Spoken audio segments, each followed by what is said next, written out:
Wabon jirtu wala bumma sabaf wabon abdida hajra tirren sabah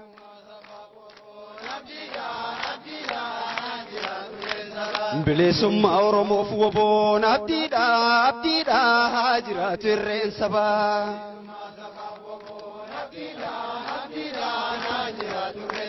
Qabsoona jikenya rakkoos ni dandeenya qabsoona jikenya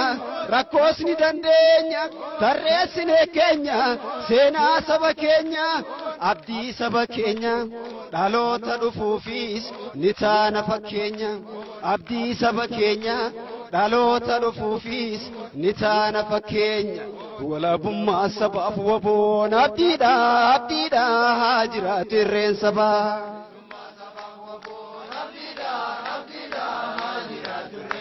Akasitti beeki yaagachana Oromoo qarooni jasaba si beeki waboo mancaasa gabrummaa fidaa bilisummaa jirreeroonduma waboo jechuunuma akasitti beeki